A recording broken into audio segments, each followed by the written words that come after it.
बिस्मिल्लाहिर्रहमानिर्रहीम। आज अडियाला जेल में 16 दिन गुजारने के बाद पहली दफा आप सबसे और पाकिस्तान की आवाम से मुखातिब हूँ। सबसे पहले तो बहैसियत एक पाकिस्तानी शहरी, एक मुहिब वतन पाकिस्तानी और एक शहीद की भतीजी फ्लाइट लेफ्टिनेंट अली आदल बुखारी की भतीजी की हैसियत में मैं 9 मई के जो गैर आईनी गैर कानूनी इक़दाम थे, जिस तरह रियासत के इदारों के ऊपर फौजी तंजीबात के ऊपर हमला किया गया, उसकी मैं भरपूर तरीके से मजम्मत करना चाहती हूँ। मैं क्या हर पाकिस्तानी शहरी के लिए 9 मई का जो दिन है वो बहुत मुश्किल और तकलीफदेह दिन था। मैं एक माँ हूँ, मेरा एक 13 साल का बेटा है और मैं जानती हूँ कि पाकिस्तान की आवाम के दिलों में शहीदों का क्या रुतबा है। जिस तरह शहीदों की तंजीबात को नुकसान पहुंचाया गया, उसकी बेहुरमती हुई, उसकी भरपूर तरीके से मैं मजम्मत करती हूँ। इसके साथ साथ मैं ये ऐलान करती हूँ।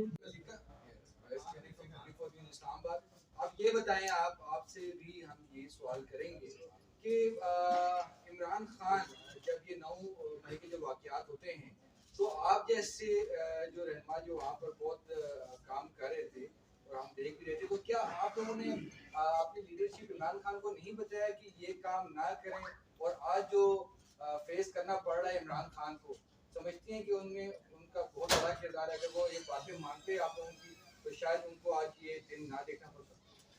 मुझे नहीं पता कि 9 मई के हमले के अंदर कौन कौन लोग शामिल थे, तो इन्वेस्टिगेशन का अमल जब आगे बढ़ेगा तो उससे चीजें मंजर आम पर आएंगी। लेकिन मैं जानती हूँ कि जिसने इस तरह पाकिस्तान की रियासत के इदारे और फौजी तंजीबात जो है उसको नुकसान पहुंचाया, उसको पाकिस्तान के आइन और कानून के मुताबिक कैफरे किरदार तक पहुंचाना चाहिए और आइनी और कानूनी तकाजे जो हैं उनको हमें मुकम्मल तौर पर फॉलो करना चाहिए, ताकि किसी के साथ नाइंसाफी का जो अमल है वो आगे ना बढ़े। और जिस तरह इन्वेस्टिगेशन का अमल आगे बढ़ेगा, आई थिंक जो इसके पीछे लोग हैं वो मंजर आम पर आएंगे और आई थिंक उनके खिलाफ अदालत के अंदर कार्रवाई भी पाकिस्तान के आईन और कानून के मुताबिक।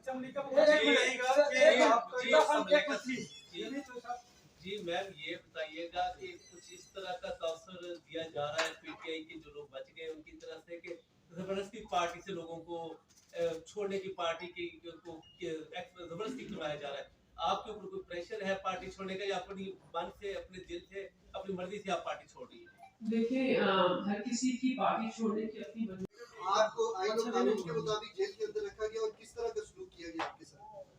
देखिए, आई थिंक अगर आप कभी पहले जेल ना गए हो तो जेल की मुश्किलात का सामना करना बहुत मुश्किल है, लेकिन दिलेरी और बहादुरी से तमाम मुश्किलात का सामना किया और अब फैसला उसी वक्त किया जब जेल के अंदर 16 दिन गुजारे और चीज़ों को समझा और देखा।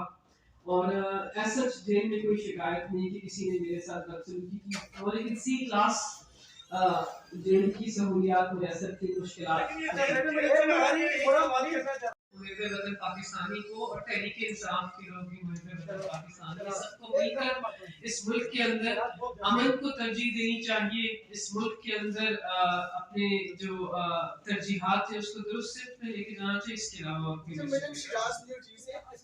हमने देखा था कि खान साहब ने इस तरह बयान दिए आर्मी के खिलाफ, फिर जो बावरची लोग हैं उनको भी बनाया गया, तो क्या आप खान साहब के उन बयानात की भी मजम्मत करेगी? तो दूसरा सवाल ये है कि खान साहब के क्या बयान है? पता नहीं आप कौन से बयानात की बात कर रहे हैं, आप वाज़ेह करते तो मैं इसकी बात नहीं।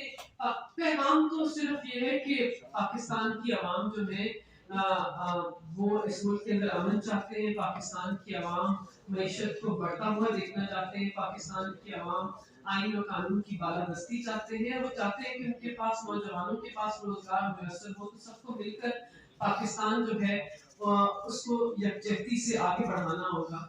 आई थिंक ये मेरा मैसेज है। आपको आइन और कानून के मुताबिक जेल के अंदर रखा गया और किस तरह का सलूक किया गया आपके साथ? देखिए, आई थिंक अगर आप कभी पहले जेल ना गए हो तो जेल की मुश्किलात का सामना करना बहुत मुश्किल है, लेकिन दिलेरी और बहादुरी से तमाम मुश्किलात का सामना किया और अब फैसला उसी वक्त किया जब जेल के अंदर 16 दिन गुजारे और चीज़ों को समझा और देखा। और ऐसा जेल में कोई शिकायत नहीं कि किसी ने मेरे साथ बदसलूकी की, और लेकिन सी क्लास जेल की सहूलियात मुयसर थी, मुश्किलात। जैसे उन्होंने सवाल किया कोई किसी किस्म का प्रेशर अगर आप बताना नहीं चाह रही अलग बात है, नहीं। लग रहा है ऐसा कि आप पे नहीं, कोई दबाव नहीं है। देखिए, आप मुझे नहीं पता कि कितने लोग यहाँ इस जो महफिल में बैठे हैं, मेरे भाई और बहनें जो जल्दी से कितने दिन अडियाला में टाइम गुजार के आए हैं। अगर आपने कभी अडियाला जेल के अंदर एक दिन गुजारा हो मई की गर्मी में तो जरा मुश्किलात होती है, बस वो कुछ थकने और कुछ वैसे भी आई थिंक ज़हनी तौर पर जो कुछ पाकिस्तान में हुआ उससे हर पाकिस्तानी शहरी जो है वो परेशान है, तो मुझे भी परेशानी है। देखिए बुखारी ये बताइएगा कि एक तो बता दीजिएगा किन किन ओहदों से आपने इस्तीफा दिया, क्या क्या ओहदे थे, और दूसरा ये कि आपने हमेशा बड़ी बैलेंस गुफ्तगू की, जी। फिर क्या नौबत आई कि आज ये पार्टी जो है किस बात का ये नतीजा भुगत रही है, ये कौन सा बयानिया था कि जो इस पार्टी के लिए मुश्किलात का बाइस बना, और मैसेज क्या है पार्टी के लोगों के लिए? देखिए, मैं पीटीआई की लीगल स्पोक्स पर्सन थी और उनकी जो मेन कमेटी थी उसकी मेंबर थी, तो मैंने उससे इस्तीफा दिया है। लेकिन देखिए, जो 9 मई को हुआ उसमें कौन लोग शामिल थे उसकी निशानदेही होगी, लेकिन एक सुर्ख लकीर जो है उसको तो क्रॉस किया गया। अगर सुर्ख लकीर को क्रॉस किया जाता है तो पाकिस्तान के आईन और कानून के मुताबिक उस सुर्ख लकीर को क्रॉस करने वाले जो भी लोग हैं उनके खिलाफ कार्रवाई के अमल आगे बढ़ना चाहिए। देखिए, पाकिस्तान को इस वक्त अमन की जरूरत है। पाकिस्तान के नौजवान, पाकिस्तान के बच्चे, खवातीन, मेरी माएँ, बहनें, बेटियां सब इस वक्त मुश्किलात का शिकार है। तो इस वक्त मुहिब वतन पाकिस्तानी को और तहरीक इंसाफ के लोग भी मुहिब वतन पाकिस्तानी सबको मिलकर इस मुल्क के अंदर अमन को तरजीह देनी चाहिए। इस मुल्क के अंदर अपने जो तरजीहात है उसको दुरुस्त में लेके जाना चाहिए। इसके अलावा और कोई मैडम शिराज ने चीज है माजी में हमने देखा था कि खान साहब ने इस तरह बयान दिए हैं आर्मी के खिलाफ, फिर जो बावरची लोग हैं उनको भी इस तरह बनाया गया, तो क्या आप खान साहब के उन बयानात की भी मजम्मत करेगी? और दूसरा सवाल ये है कि खान साहब के क्या बयान है? पता नहीं आप कौन से बयानात की बात कर रहे हैं, आप वाज़ेह करते तो मैं इसकी बात पैगाम तो सिर्फ ये है कि पाकिस्तान की आवाम जो है वो इस मुल्क के अंदर अमन चाहते हैं। पाकिस्तान की आवाम मईशत को बढ़ता हुआ देखना चाहते हैं। पाकिस्तान की आवाम आइन और कानून की बालादस्ती चाहते हैं। वो चाहते हैं कि उनके पास, नौजवानों के पास रोजगार मुयसर हो, तो सबको मिलकर पाकिस्तान जो है उसको यकजहती से आगे बढ़ाना होगा। आई थिंक ये मेरा मैसेज है।